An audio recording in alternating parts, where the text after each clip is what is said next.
Çətin və keşməkeşli bir yol keçdik. Döyüşdük, vuruşduq, mübarizə apardıq, məqsədimizə nail olduq. Bugün biz suverenliyimizi bərpa eləmiş dövlət kimi dünyaya car çəkirik, alnımız açıq, üzümüz ağdır. Vətən müharibəsinin növbəti günündə xoş gördük sizlərə, əziz izləyicilərimiz.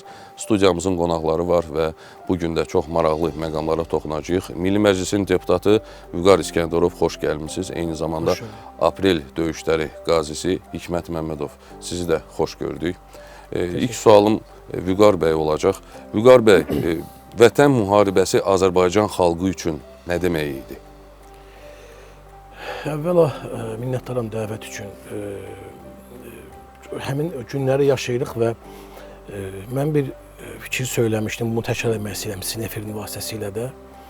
İnsan dağın başında olanda çox onun əzəmətini görə bilmir. Onun əzəmətini görmək üçün dağdan enməlisən, aralanmalısan, kənarda durmalısan və əzəməti görməlisən.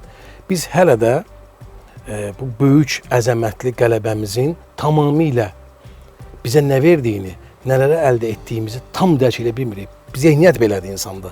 Zaman keçməlidir. Zaman ötdükcə bu tarixi qələbəmiz o qızıl kimi qiymətini artırır. Evet. Hələ gələcək nəsillər də görəcəklər ki, bax biz 2020-ci ildə və 23-cü ildəki anterror tədbirləri ilə suverenliyimizi bərpa etməyimizlə hansı böyük nailiyyəti qazanmışıq? Ən əvvəla, birinci, 21-ci əsrdə elə bir dövlət, elə bir xalq yoxdur ki, hər hansı bir donmuş münaqişəni həll etsin. Dünyada hal-hazırda 40-dan yuxarı donmuş münaqişə var. Və o münaqişələrdə olan dövlətlərin bir çoxu əhalicə, ərazicə, iqtisad çox şey bizdən artıqdır. Amma baxın, Azərbaycan bu qələbə ilə dünyaya bir mesajı verdi. Ərazi, əhali, böyüklük yox, mahiyyətcə böyük olmaq lazımdır. Azərbaycan mahiyyətcə böyüklüyünü göstərdi. Ali Baş Komandanın rəhbərliyi altında şanlı ordumuz, o gənclərimiz dünyaya qəhrəmanlıq, vətənpərvərlik, vətəndaşlıq tərbiyəsinin ustad dərsini keçdilər. Bütün dünya 44 gün ərzində, ondan sonra da Azərbaycanda baş verən müharibə və müharibədə qazanılan uğurların keçdiyi yola heyrətlə baxırlar. Və təsadüfi deyil ki, Pentagonun, Almaniya Müdafiə Nazirliyinin, İtaliya Müdafiə Nazirliyinin xüsusi hərbi ekspertləri, mütəxəssisləri hələ də Azərbaycan vətən müharibəsindəki qələbəmizdəki keçdiyi yolu, müharibə nailiyyətlərinin o uğurları öyrənməklə məşğuldurlar. Və mən düşünürəm ki, biz birazdan dünya hərb ədəbiyyatında, coğrafiyasında, ensiklopediyak yerlərdə, vərəqlərdə 44 gün vətən müharibəsindəki və 23 saat antiterror tədbirlərindəki Azərbaycanın göstərdiyi performansı dünyaya oxumasını görə biləcəyi. Bu böyük qələbədir, böyük uğurdur və biz bununla siyasi tərəfində deyə bilərəm ki, yalnız Azərbaycan bölgədə yox, qlobal anlamda dəngələri dəyişdik. Və bir məsələni də qeyd edeyim ki, Cənab Prezidentin bir fikri var. Bu qələbə yalnız Azərbaycanın qürurunu, özünü, identikliyini özünə qaytarmaq etmədi. Hətta türk dünyasını qürurunu özünə qaytardı. Və bütün türk dünyası Azərbaycanın qələbəsi ilə daha da dirçəldi. Uğurlarımızın mayası, bünövrəsi daha çox oradan başladı və düşünürük ki, bu qələbənin ardının gəlməsi postmüharibə dövründə də hər birimizin yenə də əlimiz bir daşın altında olmalıdır. Bu qələbəni qazandıq, onu qoruyub saxlamaq, gələcək nəsillərə gözəl Azərbaycanımızı olduğu gözəl, suveren əllərə çatdırmaq yenə bugünkü nəslin, bugünkü insanların, bizlərin missiyalarımızdan biri olmalıdır. Bəli, çox maraqlı bir məqama toxundunuz. Mən onu bir qədər də açmaq istəyirəm. Dediniz, Almaniyanın Müdafiə Nazirliyində, eyni zamanda İtaliyanın Müdafiə Nazirliyində, Pentagonun toplanışlarında bu hərbi dərsliklərə salınır və öyrənilir. Məsələ nədir? Məsələ odur ki, indi yəqin Hikmət bəy də həm peşəkar hərbiçi olaraq mənim sözümü təsdiqləyər. Dünyanın imperiya siyasəti yürüdən və yaxud belə deyək də super gücləri hesab olunan dövlətlər və xüsusilə bunu burada vurğulamaq istəyirəm Rusiyanın, Amerika Birləşmiş Ştatlarının bu iki dövlət ordusu küçə döyüşləri apara bilmir. Amma Azərbaycan ordusu Hadrutda göstərdi, Şuşada göstərdi ki, küçə döyüşləri nə deməkdir. Çünki Amerika Birləşmiş Ştatlarının ordusu elə İraqda 2001-ci ildən 2003-cü ilə qədər Bağdadda elə böyük itkilər verdi ki, ilk 2 günə təsəvvürün 72 Abrams tankını itirdilər bunlar.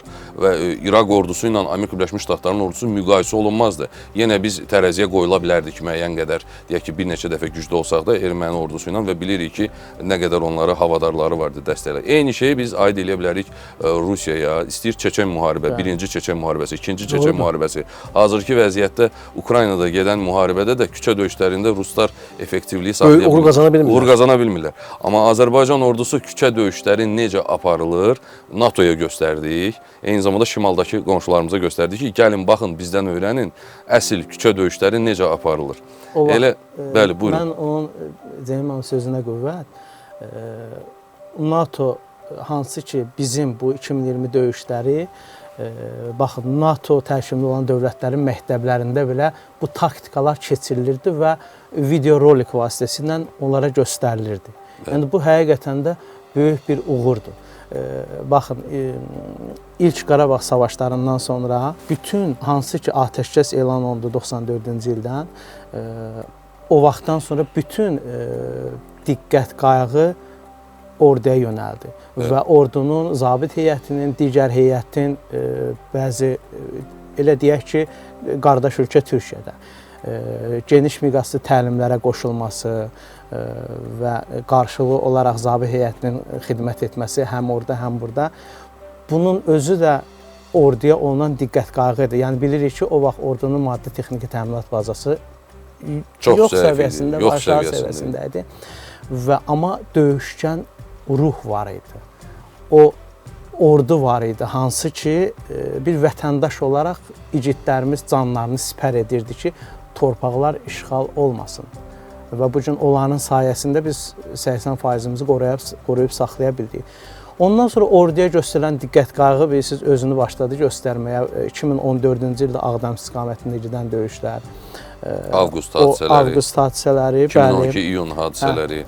Bəli, orada baxın, bir qrupun düşmənin 40-dan çox heyətini məhv elədi o istiqamətlərdə. Ondan sonra baxın, aprel döyüşləri. Aprel döyüşlərində biz düşmənə mesaj vermiş olduq ki, yəni bilirsiniz ki, Cənab Prezident həmişə çıxışlarında bildirir ki, biz itki vermədən, yəni vətən uğrunda, yəni biz qan tökmədən torpaqları geri qaytarsın.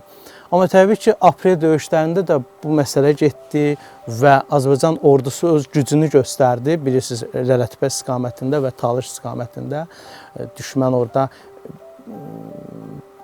əks hücuma keçdi və biz əks həmləyə keçərək düşməni orada həmən istiqamətlərdə məhv elədik. Və buna baxmayaraq, yenə də baxın ondan sonra Tovuz istiqamətində gedən döyüşlər.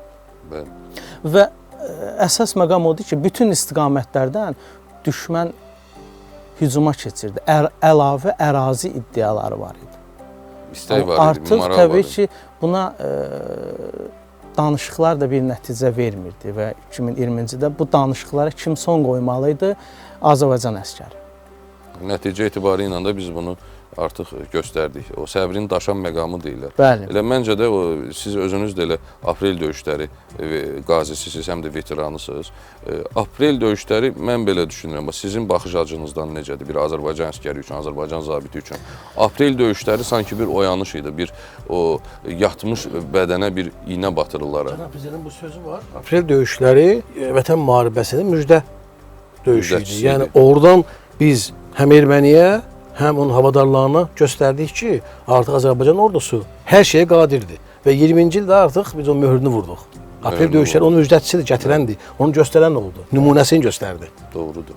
Ümumiyyətlə, düzgün vurğuladınız, aprel döyüşləri, hətta deyərdim ki, aprel döyüşləri, o bizim bir xalqda bir mif yaranmışdı, bir fikrimi söyləyim vaxtda. Danışırdılar ki, bir söz var idi, zaman gələr, biz torpaqları işğaldan azad edərik. Hamıda bir gülünc yanır ki, bu zaman nə vaxt gələcək? Yəni, hər hansı bir hazırlıq olmadan, yəni əskəri də döyüşə salıb onu orada tələfat verdirmək olmaz. Bəli, olmaz. Yəni, buna bir hazırlıq lazım idi. Əlbəttə ki. Aprel döyüşləri öz əsgərin gücünü göstərdi. Bütün dünyaya göstərdi və xalqımız da artıq orduya inandı. Və ondan sonra siz gördünüz ki, nə qədər insanlar torpaqların işğaldan azad olunması üçün hamısı ayağa qalxdı. Hətta o necə deyim, o izdiham var idi həmin vaxtlarda. Ondan sonra axı pandemiya oldu bilirsiniz. Evet. Amma buna baxmayaraq insanlar heç nəyə baxmırdılar. Bir məqsəd var idi ki, torpaqlar işğaldan azad olsun. Aprel döyüşlərində bu qısa sürdü. İndi yenə də həmən söhbət, danışıqlar masasına oturaq, biz bunu həll eləyək. Amma biz bunun nəticəsini harada gördük? Gördük ki, yəni alınmadı. Bu danışıqlar bir nəticə göstərmədi. Kənar müdaxilələr də gördük axı. Elə deyil Vüqar bəy. Biz kənar müdaxilələr gördük. Gəlin indi burada real danışaq da. Məsələn, aprel döyüşlərində biz nə qədər təzyiqlər gördük, kənar müdaxilələr gördük və aprel döyüşlərində müəyyən təcrübələri keçdik ki, bizim harda səhvlərimiz var. Biz onu 2020-yə qədər artıq düzəltdik, orduda formalaşdırdıq. Eyni şeyi mən məsəl üçün sual vermək istəyirəm və cənab prezidentin də çıxışında var idi elə bu ki, 396 tank 44 günlükdən gedir ha söhbət. Elə antiterrordan sonra da nə qədərsə qənimət olaraq digər araşdırır. 396 tank, balaca bir deyək ki, əgər bunlar özlərini bir respublika sayırdılarsa, bir suveren dövlət deyək ki də qondarma rejim hesab eləyirdilərsə, paytaxtı Stepanakert və s. Arçaq belə, Arçaq elə. 396 tankı heç bir iqtisadi əlaqələr olmayan, heç bir kommunikasiyası olmayan, infrastrukturu olmayan, ehtiyatları, resursları olmayan. Realda mövcud olmayan ümumiyyətlə. Qeyri-mümkün idi ki, 396 tank, yəni maya dəyərini götürəndə lap işlənmiş, siz zabit kadro olaraq yəqin ki, mənə təsdiqlərsiniz. Bir işlənmiş də 72-nin minimum qiyməti yarım milyondan 700 min manat arası dəyişir də, dollar hesablayaq. Necə almışdılar, necə tədarük eləmişlər? Bizə kənar müdaxilələr çox idi, elə deyil Vüqar bəy? Təbii. Biz bunların, siz çox doğru qeyd etdiniz, biz bunların acısını həm də aprel döyüşlərində qələbələrimizlə bərabər digər siyasi tərəflərdə nələrin baş verdiyini də gördük. Və təbii olaraq ölkə başçımız, Ali Baş Komandan bunları hesablayırdı. Siz dediyiniz kimi, hardan hansı təzyiqlər var, hansı təsirlər var, hansılar ola bilər, nəyi hazırlayırlar. Onların da hər birini Azərbaycan tərəfi, rəsmi Bakı bunları görürdü. Artıq hər bir məsələ masadaydı, ortaya qoyulmuşdu, hesablanırdı, preventiv işlər görülürdü və həm müddət ərzində artıq Ermənistandakı 18-ci ildə Paşinyan hakimiyyətə gəlməsi və artıq Paşinyan hakimiyyətinin tamamilə rahatlanaraq, xatırlayırsınız, bir neçə bəyanatlar vermişdir. Şuşada Yalıdan başlayaraq Qarabağ Arçaq Ermənistandır məsələn və cənab prezident də elə orada elə xalq qazı dedimiş ağzınca balını vermişdi orada. Susturmuşdu və sonraki artıq 2020-ci 27 sentyabrda onların böyük həmlə etmələri artıq məqam idi və hörmətli Hikmət müəllim bir məsələni söylədi. Bizim gözümüzün qarşısında həqiqətən xalq artıq qələbə susamışdı. Xatırlayırsınız, hərbi çağırış məntəqələrinin qarşısında insanların növbə durması və Bakı şəhərinin bütün hissələrində insanların mitinq edirdilər. Və hətta xanımlar. Onun 99% gənclər idi. Həmin yaşlarda, belə deyək, 18-30 arasındakı insanlar və bəlkə də yarısı xanımlar idi. İşğal dövründə doğulan uşaqlar idi. 93 təvəllüdlər idi, 93-də gedən torpaqları və həmin insanlar artıq göstərdilər ki, biz qələbəyə susamışıq, bu işğalla barışmayacaq. Son hədd idi. Və yenə də Ali Baş Komandan dedi ki, bu küçə yürüyüşlərini saxlayaq, kimlər qələbəni istəyirsə ordumuza yazılsın, getsin və biz onun sabahı günü Ali Baş Komandanın çağırışına qoşulan minlərlə, yüz minlərlə insan gördük. Yalnız Bakıda yox, Respublikanın şəhərlərində, rayonlarında, kəndlərində. Şəxsən mən Milli Məclisin deputatı kimi heç vaxt onu unutmuram. Mənə ağlayaraq, heç vaxt o səsi unutmuram. Tanıdığım gənc idi, 2 nəfər. Mənə zəng ediblər mobil telefonuma, ağlayaraq zəng edirlər ki, biz çağırış məntəqəsindəyik, bizi qeyd almırlar. İnanırsınızmı buna? Aparmır. Ağlayaraq və hayqıraraq mənə zəng eləmişdi ki, bizi adımızı qeyd etmirlər. Ki, hələ ki siz gözləyin. Hamı döyüşə tələsir. Baxın, bu qələbəni bu qazanmalı idi. Bu xalq bu qələbəyə layiq idi və dediyiniz o məsələ ilə bağlı siyasi tərəflərdə Xitay hökumətə müharibəsi dövründə Fransanın rəhbərliyi altında belə bir neçə də Təhlükəsizlik Şurasının üzvləri olan ölkələr BMT-də Təhlükəsizlik Şurası iclasını çağırmağı tələb edirdilər təcili. Azərbaycanın dostları, Azərbaycanın dostları olmasaydı, bunların bir çox fikirləri var idi. Siyasi qərarlar verib bunu hərbə çevirmək istəyirdilər.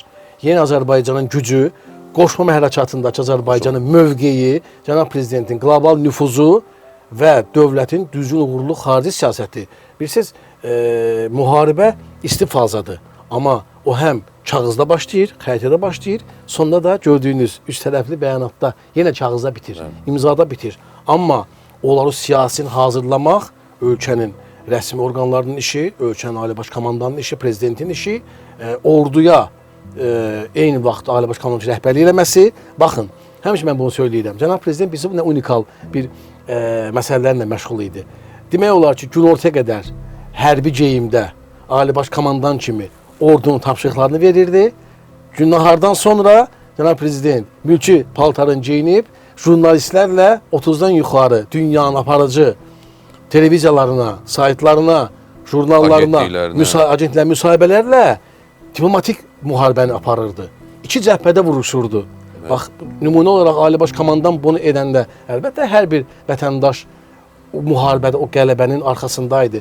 O şəkili bizim o Hikmət babanın gəlib asan xidmətdə cırıq ayaqqabısı ilə təqaüdünü şeyə verməsilə və yaxud da ki, o küçədə çox bir çətin kasıb bir insan meyvə aparan yerdə avtomobili saxlayıb yeşiklərini aparıb əsgərlərə verməsi və yaxud da ki, biri özünün digər məsələn danışır, meşə yanğınlarında öz avtomobilində öz evin yorğan döşəyini aparıb vermə. Bunlar hər biri Azərbaycan insanının uğurlarıdır. Bu xalq qələbəni istəyirdi. Bu xalq bilirdi ki, qələbəyə layiqdir. Bax, Hikmət müəllimin dediyi məsələ, apreldə başlanan Tovuzda həmin o moment yekunlaşması, biz orada bir ağır işlər verdik. Biz generalımız itirdik, biz polkovnikimiz də itirdik, bir neçə şəhidlər verdik. Amma bütün bunlar biraz da bizi hiddətləndirdi və artıq Azərbaycan xalqı tam əmin oldu ki, Ali Baş Komandan başlamaq əmrini verəndə artıq bu ordunun qabağını dəymək mümkün deyildi. Xatırlayırsınız, cənab prezidentin Türkiyəli müxbirə bir sözü. Şuşasız bu məsələ yarımçı qalmış olar.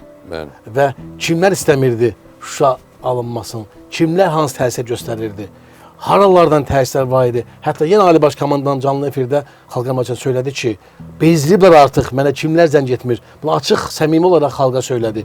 Görün, nə təzyiqlər var idi. Amma nə Ali Baş Komandanı təzyiq etmək mümkün olmadı, nə Azərbaycan ordusunun qabağında dayanmaq olmadı.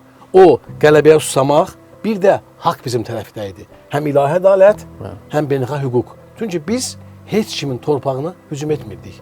Biz öz torpağımızdan düşməni çıxardıq, qovurduq və bunu da etdik və tarixi qələbə qazandıq. Ona görə də o siyasi təzyiqlər, o marginal qüvvələr, digər tərəflər heç biri Azərbaycan iradəsi sındıra bilmədi. Daxildə bölünmə yaratmaq istəyənlər, kimizə sızdırılanlar, eyni zamanda Dövlət Təhlükəsizlik Xidməti həmən vaxtlarda daxili dövlətimiz yumruq halında biz işlədik. Müharibə gedən ölkələrdə həmişə bu vətənə xəyanət filan bu məsələləri aktiv olur. Və Vüqar bəyin bir sözünə toxunmaq istəyirəm. Elə bir zabit olaraq sizdən bunu soruşmaq istəyirəm. Baxın, sadaladıq, dedik, bizim hərbi komissarlıqların önündə orada izdihamlar və s. və laxır. Fikir verirsiniz, müharibə boyunca Azərbaycan ordusundan bir nəfər fərari çıxmadı.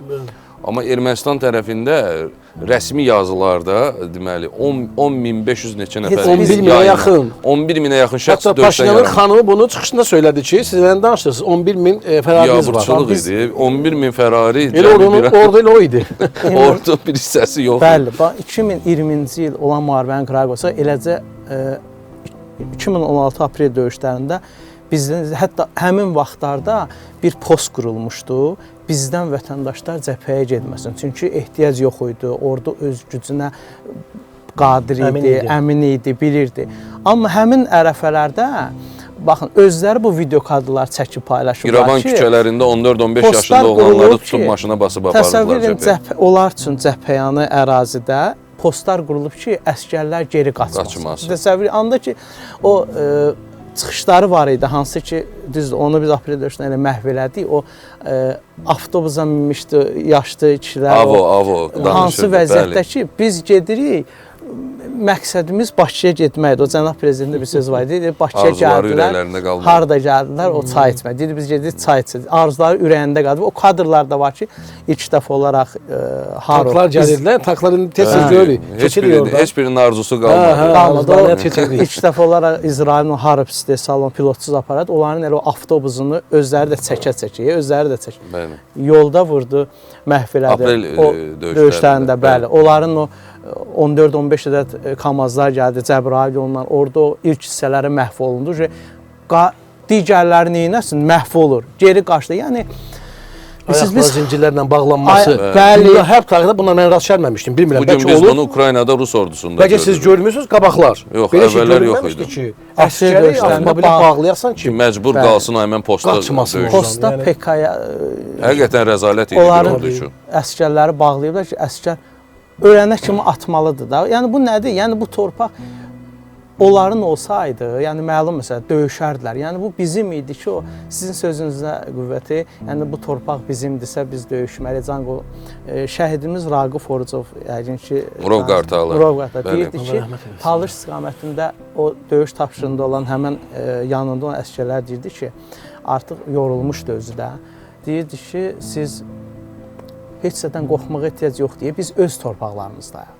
Biz öz torpağımız üçün döyüşürük və öz torpaqlarımızdayıq hal-hazırda. Biz o komandir heyətinin döyüş yoldaşlarının yanında olması, istəyir əsgərlərinin yanında olması, siz bir var komanda verəsən arxadan irəli, bir o ki, sən gedirsən, arxanca əsgərini çağırırsan, tabesində olan hərbi qulluqçunu çağırırsan ki, yəni hamımız birlikdə... Bizim zabitlər irəli demirdi, deyirdi, arxamca gəlir. Burada bir nümunə var, elə sizin aprel iştirak etdiyiniz aprel döyüşlərində Poladaşimovun məsələsi, mən bunu başqa bir əfdə söyləmişdim, dünya hərb tarixində nümunələrdən biridir. Çünki adətən generalın əsas əməyi, fəaliyyəti, qaynar faza olan müharibədən zonadan kifayət qədər aralıda tamamilə başqa bir yerdədir. Yəni ora heç bir qəlpənin gəlməsi mümkün deyil, elə məsafədə olmalıdır. O xətt üzərində işləyir, ümumi rəhbərlik eləyir. Nadir nümunələrdəndir ki, general səngərdə əsgərin yanındaydı. Bax, artıq apreldə biz mesajlar vermişdik ki, düşmən görsün ki, burada əsgər, zabit, general məsələsi yoxdur. Azərbaycan ordusu bütöv bir orqanizm halında sizin üstünüzə gələcək və sizi məhv eləyəcək. Bax forması. Biz onu bacardıq. Polkovnik Leytenant Qarayev Elşən, mənim komandirim olub. Polkovnik adamdır. Sənin orada nə işin var, belə deyək də. Baxın, polkovnik adam minaya düşdü, 2 dəfə minaya düşdü. Birində texnika ilə, sonra özü minaya düşdü və bir ayağını itirdi. Komanda verən bir heyətin rəhbəri idi də. Amma qarşıda minaya düşdü. Bunlar nümunələrdir hamısı. Mais Bərxidarov, Şükür Həmidov, daha sonra Qubadlıda 44 günlük vətən müharibəsində Azərbaycan milli qəhrəmanlığı. Hər biri qabaqda, hər biri qabaqda. Yəni bunlar hərb tarixində nümunə məsələlərdir. Bunlar Azərbaycan bununla onu deyəcəm də bizim bu praktikanı öyrənmələri elə belə deyil. Yəni hələ də Şuşa əməliyyatı nə qədər açılsa da o qədər də açılmayıb. Çünki burada o qədər unikal bir hadisələr baş verib ki, hələ də dünya şokdadır ki, əsas da gələnlər ora, görənlər, turistlər, qonaqlar, ekspertlər gəlib baxırlar və inana bilmirlər ki, yəni bu qayanın başında olan bir yeri necə gəlməlisən ki, onlar oranı vura bilməsin. Çünki oranın alınması qeyri-mümkün idi, demək olar ki, amma onu mümkün edən Azərbaycan ordusu oldu, Azərbaycan əskəri oldu, Azərbaycan zabiti oldu, Azərbaycan xalqı oldu. Yaxın məsafəli döyüşlər və s. Elnur Əliyevin özünün partlatması, əskərlərin qoruması Füzuli istiqamətində. Özünü qumbaranın üstünə atıb özünü partladı, heyəti qoruyor. Ötən dəfələrdə bir şəhid anası var idi studiyamızda. Daha sonra elə həmin şəhidi də mən vizual olaraq tanımırdım, daha doğrusu ad olaraq tanımırdım, vizual olaraq, görüntü olaraq tanıyırdım. Sonradan həmən şəhidimizin görüntülərini görəndə bildim. Deməli, döyüşdə o da 19 yaşında və həqiqi hərbi xidmətə gedəndir. Yəni, zabit deyil, gizir deyil, müddətdən artıq deyil, heç bir əlavə təlimlər görməyib. 2 F1 əl qumbarasını özü ilə çəkib düşmənə dalmışdı ki, bizim şəxsiyyət, onların şəxsiyyəti bizdən çox idi, tələfat verməsin, itki verməsin deyə özü ilə birgə girib o həmən şəxsiyyəti məhv O eləmişdi. qumbara tərlan var idi. Gənc uşaqdır, indi asan xidmətdə işləyir. Özünü qumbaranın üstünə ataraq Yəni, kifayət qədər qəhrəmanlarımız sağ oldu. təsadüf sağ qaldı. Təsəvvür edin. Onlar- 18 yaşında bir gənc. Gənc uşaq. Ravil qəhrəman- Novruzovun posta bir-bir öldürüb, axırda erməni əsgərini vurub, özü yaralıdır, üstünə altına salıb, üstünə yıxılıb onun orada şəhid olması. Biz bunlardan nə qədər danışsaq azdır. Yəni saysan tutarmır bu qəhrəmanlıqlar. Bütün qoşun növlərimiz üzrə. Bəli. Təşəkkür edirəm, minnətdaram ki, gəldiniz. Təəssüf ki, efir vaxtımız məhduddur. Mən düşünürəm ki, istəyir təkcə elə aprel döyüşlərindən bir neçə kitab yazıb nəşr eləmək olar. İyul döyüşləri həmçinin, sonra bayaq vurğuladınız avqust 2014 hadisələri, 44 günlük vətən müharibəsi, antiterror tədbirləri mən qeyd eləyərdim ki, bəlkə də 2-ci Dünya müharibəsindən bu yana istəyir Sovet imperiyasının Çexiyanı, Çexoslovakiya gedirdi o vaxt işğalı, Praqa baharı hadisələrindən tutmuş bu yana belə bir tədbir, belə bir əməliyyat olmayıb ki, Unikal əməliyyat. bu boyda qısa müddətə 23 saata bu qədər böyük bir ərazini tamamilə belə deyək də iflic eləyəsən, farş edəsən. Yəni çox danışmaq olar, təəssüf ki, vaxtımız məhduddur. Minnətdaram ki, gəldiniz. Çox sağ olun ki, dəvətimizi qəbul elədiniz. Əlbəttə ki, deməliyəm, qəzamız mübarək. Çünki zəfər gününə az qalıb yaxınlaşırıq və sözün əsl mənasında bu qədər çəkdiklərimizdən sonra, bu qədər əzab-əziyyətlərdən sonra məncə zəfər bizə çox yaraşır. Elə hamıdan çox bizə yaraşır. Elə bu minvalla da, bu sonluqla da sağollaşırıq əziz izləyicilərimiz. Müharibənin növbəti günündə görüşənə qədər hələlik.